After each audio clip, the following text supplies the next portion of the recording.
segment of the CP Republic. And ang reviewin natin ngayon ay ang Cherry Mobile Flare XL Plus. So, sa huling recording namin, pinag-usapan namin, ni-review namin rather, ang Cherry Mobile Flare XL2 na medyo nakita niyo itong nagkaroon ng cameo appearance ang Flare XL Plus. At ngayon, nandito tayo ngayon, may dalawa tayong Flare XL Plus. Isa kami ni Jam and Cheta. Now, bakit nga ba XL Plus ito? Okay. Medyo ikaw mag-explain kasi hindi ko alam. Tingin ko lang. Ha? Kasi yung Flare XL dati, yung Flare XL na release last year, ano lang yun? 8 gigs lang yung internal storage niya, 1 gig lang yung RAM niya. At hindi pa yata octa-core nung time na yun eh. Ay hindi, octa-core na yata nung time na yun. Yung XL Plus, octa-core na yata. Pero Flare XL. actually naisulat ko yun eh.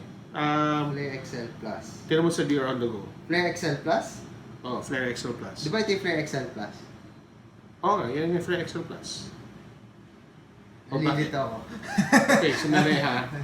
Kasi, ito, Okay. para magkaliwanagan, no? Yung, as I was saying, Crap, nalilito ako. Alam. ikaw pa man din, pagkasama kita, parati ka na nalilito ka agad. So, Buti wala si Adam, kami pag nandito si Adam. Okay, ito ha. Sinesearch ko ngayon sa site ko dahil hindi ko tumatanda na ako, nakakalimutan. Well, hindi ka tumatanda, talagang nalilito lang tayo sa Okay. Pasensya na kayo guys. Okay, ayan, okay. Simulot ko na to eh. Ayan guys, so sorry no. Ngayon, yung wala naman masyadong pinagkaiba. Well, of course, pinagkaiba, yung OS, nito naka-lollipop na, last year naman, hindi naman naka-lollipop, naka-Android. No? Pero, ang bukod sa kaya ko tinawag na Plus kasi, double na ang internal storage niya. 8 gigs dati, ngayon 16 gig na. Tapos, ang RAM, dati 1 gig, ngayon 2 gigs na. So malaking upgrade din naman siya when it comes to performance. So plus. Kaya plus talaga siya. Plus talaga siya. Pero at may isa pang plus. Yung plus na ngayon is yung pang Jam and Cheta ba? Pang fashion. Pang fashion. Kasi yung likod niya, yan yung tinatawag mo dyan. Deluxe chassis. Deluxe chassis. Okay. So hindi lang yan, sa totoo lang, meron pa ibang kulay. May iba pang kulay. So, talagang mas fashionable na siya. So ito ay parang sa what do you call this? Sa Flare S4 Plus. S4 Plus, diba? Pareha siya. Yung may parang geometric patterns. Although, unlike sa Zenfone, talagang ganda niya. Maganda siya. Alam mo kanina, yung isang Facebook friend ko, she told me na she bought one last week. Bumili siya ng pink. Bumili siya ng pink. Pink naman na ganito. Dahil daw sa kulay na pabili siya. Pero alam mo, I have good things to say about this phone. Okay, so anyway, let's go on with the review. So, Flare XL Plus, tapos ganito yung dumoble yung storage, dumoble yung RAM. Therefore, mas gagana na ma-open ng maayos yung apps. Okay? So, ano ba mga nagawa natin so far? Ako, since for the past 3 days, nag-iFlix ako dito parate, and iFlix on a 5. Kanina nakita ko, na-post ka about iFlix. Nanood ako ng Incredible Iron Man, from iFlix. And watching on a 5.5-inch screen here is, although, naka-review ako ng 6-inch prior to this, pero 5.5 inches not bad. Malaki pa rin. Malaki pa rin. Kasi yung common ngayon eh. And maganda ang screen nito, mga boys and girls, Ang ganda ng screen nitong... It's an HD, di ba? HD yung niya, ang display niya. HD IPS. IPS din. So, you're guaranteed na okay yung okay yung display. So, sa sample tayo. Play. 5.5 inch HD IPS, not bad. So yan. So, re-resume ko lang. Mas malaki pa rin talaga ang nandun sa 6 inch ng nireview natin kanina. Oh. Pero yan hindi naman siya disappointing. Ang problema dito, men, is the volume, no? Sound. Because the volume here, found here at the back, is mahina. Mahina yung sound niya. So, kung gusto mo makinig, ito okay lang tayo dito no? Okay lang tayo dito, marinig natin dito sa loob ng itong opisina na to Pero kanina sa restaurant, hindi ko marinig. Mahina. Mahina. So, if you're in an outside place, kanina rin habang pumipila ako sa Huawei, wala akong masyado marinig. So, yun mahina yung volume. Mahina talaga yan. Mahina yung volume niya. Okay?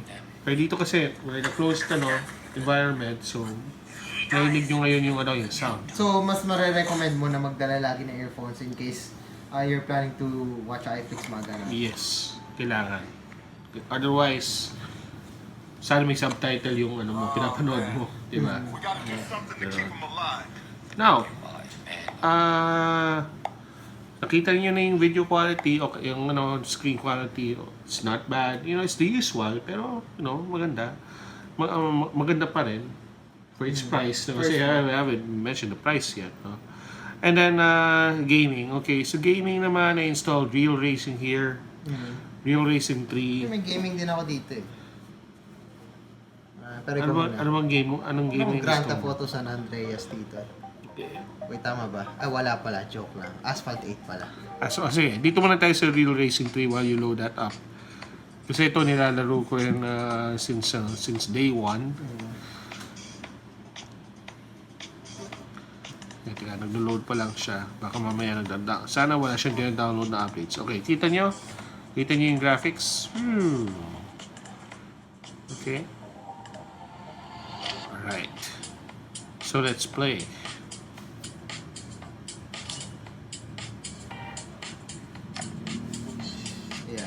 Orientation. Okay. Ayusin ko lang ito. Kanina yan lang nag-uli sa Google Play Games. Okay, so magre-race na ako, guys. Tati naman rin jam yung Medyo mahina nga yung niya. Mahina. Speaker. Yeah. Pansin na pansin. Then again, it's cheap. Lago na sa ipa.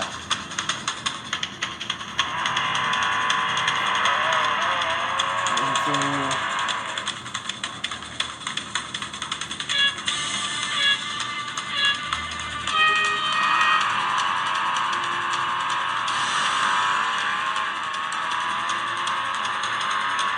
so buksan sa ganyan view. Although okay naman siya.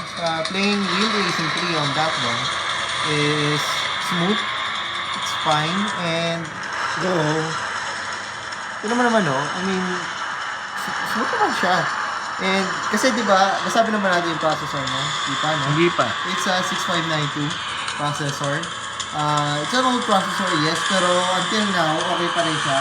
Kasi hindi naman gano'ng kalaki yung mga naging upgrades from the predecessors. And kita mo naman na kaya pa rin niya maglaro ng mga games na katulad niya.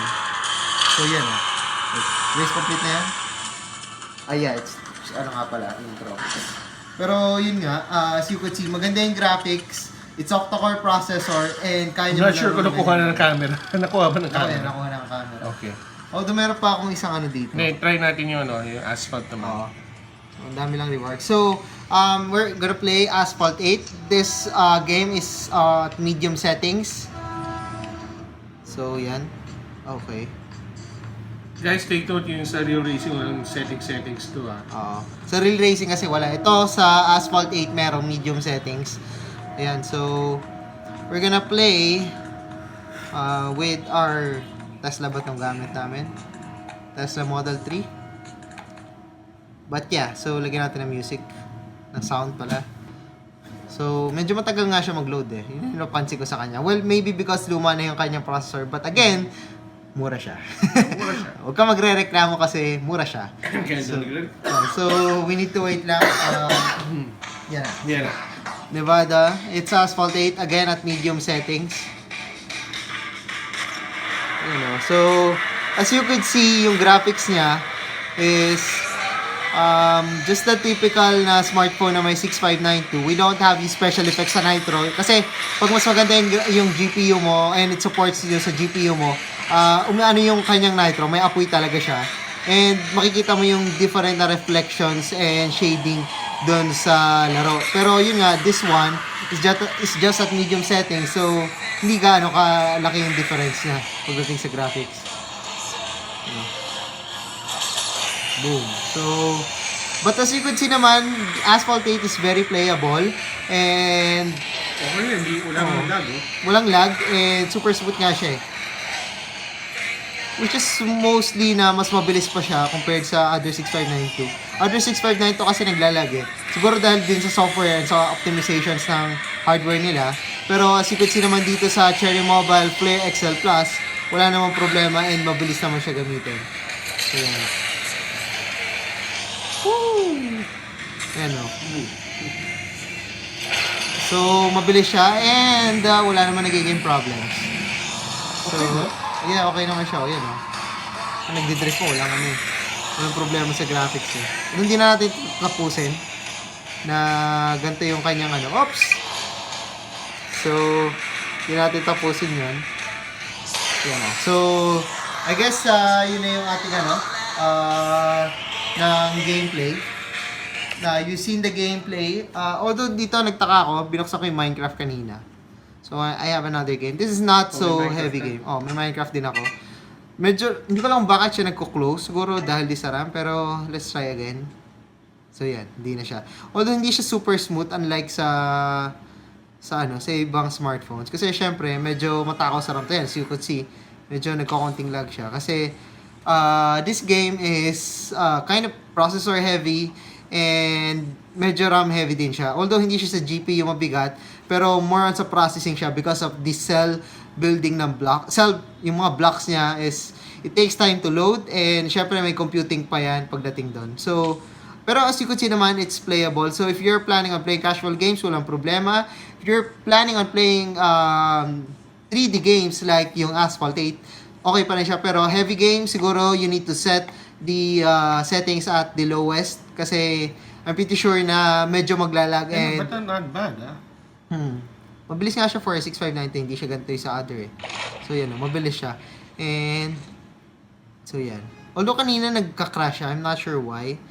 Pero yan may konting konting ano lang, konting baga lang, pero pag nag-load na wala na, okay na siya. So yeah, I guess yun yung sa Cool. ayan, okay. So puntahan ko lang yung mga cows. I like yung cows. So ayan. Boom. So as you could see, yan, okay naman. That's the Minecraft on the Cherry Mobile Flare XL Plus.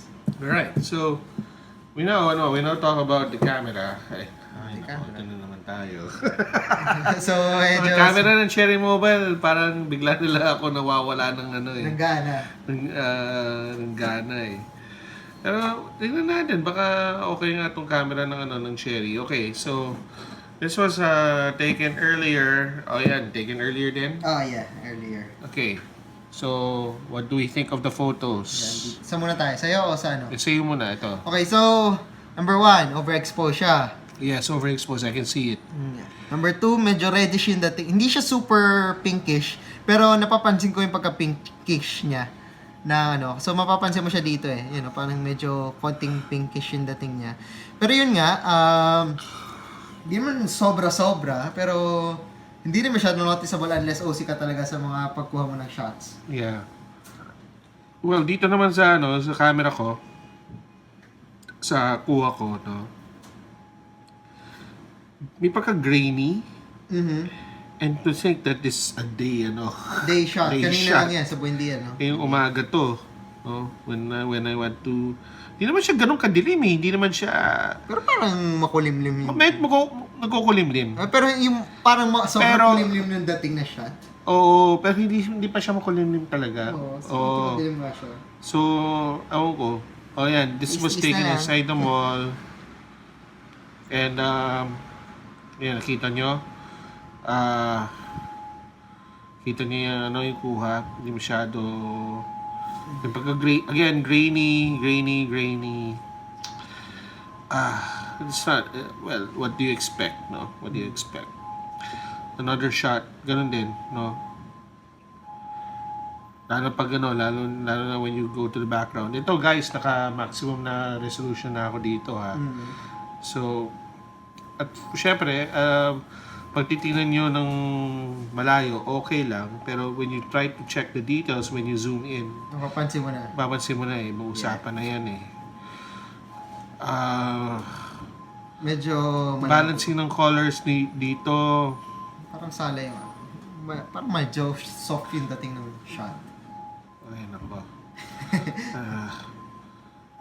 Ayan, so... Yan, pansin mo pagka pinkish nung dating. Yeah, yung pinkish. No? So yeah, again, the camera needs work. Pinkish, grainy. I don't know because they're using the same using the same camera sensors? I think they are, di ba? Hindi nila minention pero... Hindi na mention Pero yun nga, it's affordable. MTK camera Yeah, affordable pero... Yeah, it's expected. God. Yan, so ito naman yung kanyang Parati lang ang shot. Waterloo ng cherry yan. Oo nga eh. Well, maybe it's because of the software din na ginaano. And syempre, yung MTK chipset, it has something to do with that din. Yeah. Kaya pangit yung processing ng shots. Yeah, hindi ako well, again, mura, no? Mura. Pero, as long as you can take pictures, di ba? Pero, syempre, we're just being honest with our opinion na hindi naman talaga dapat kasi ganyan. Yes, exactly. Oh, pero syempre, you pay for the price that you're paying, di ba? You pay, ano masasabi ko? You pay for the price. Yes. You pay for its price. If kontento na kayo sa ganyan, hindi yan okay lang yan, dahil yan ang binayaran ninyo, di ba? So yan, yan ang camera natin. Now, battery. Ano bang battery life mo rito? Hindi pa masyadong Sa akin, naka-data ako, doon say pag nandito sa bahay, wifi na. Nag-average ako 8 to 10 hours pa. 8 to 10 hours. Oo, 8 to 10 hours. Pag ito yon. Pag parati ako naka-iFlix, pag nag-iFlix ako ng 1 oras, tapos mag-real racing ako ng 1 oras, no, parati pa ako naka-data, no. Ganun mangyayari. Unless, kung di ako manonood ng iFlix or hindi ako makikinig ng ng Apple Music or syempre tatagal pa. Yes. Tatagal pa yan. Because remember guys, when you use apps that are heavy on that consumes a lot of battery, that involves video streaming, that involves audio streaming. Of course, when you play games, of course that also consumes Yes. battery life. Talaga mas bibilis pa. So kaya ako besides ang battery capacity nito is lang din sa 2,000 something na yung battery. Mababa lang 2,300. 2,300. So, gano'n na talaga may expect mo kung naka-data ka parate. Di ba? And again, it's an affordable smartphone. Yes, because ang presyo lang nito is 3,990. Which is, there are people na masaya na sa ganitong phone. Kasi, actually, I'll be honest with you, Gemma. I'll be honest with you. Okay naman ako sa ganitong phone Okay naman I mean, kung di ako ma-artist sa camera, pwede nito Pwede as long as it works, diba? And you can play games. Nakakalaro do naman both. game. Diba? So, okay naman. And Kung battery capacity naman, power bank naman dyan. Magkano ang 300. power bank ngayon? May Pixis na power bank, di ba? So... And yung other color siguro, kaya gusto ng tao, stylish siya. We have different colors siya. kasi ito, daming colors ito. Then meron pa tayong deluxe chassis na... Yeah, which is like, and like what I said, a friend of mine bought this model because it's pink because it's fashionable, diba? So yun ang siguro yung target market ni Cherry, diba? So while the white may not appeal to some people, but other colors may, and it's already available in the market. Ano ba mga colors nito? Colors available are white, itong white na nasa atin, black, gold, pink, and blue. Yan. So, Maganda yung blue. Type ko yung blue. Makaiba eh, kasi wala pong masyado smartphone ng blue. yeah. So, yeah. Anything you want to say? Well, so far, that's the Cherry Flare XL Plus and stylish siya. Baka magustuhan ng iba, yung mga babae siguro. Feeling ko matatype pa nila kasi medyo slim yung dating niya. Maganda yung design. Yeah. Slim. For its price. Hindi mabigat. And it can do naman, it can, Mahina nga lang volume. mahina yung volume pero Camera, hindi masyado. mabilis naman siya sa mga Facebook, casual games. No problems with that. It will function. Yes, exactly. Ayan, so yan, dyan nagtatapos ang review namin ng Cherry Mobile Flare XL Plus. And, paano pa ba? Wala na ako masabi. Actually, meron pa kami unboxing yung Huawei P9 and then after that, next episode na ulit kami. So, if you just stay tuned for the P9 Huawei P9 Plus unboxing.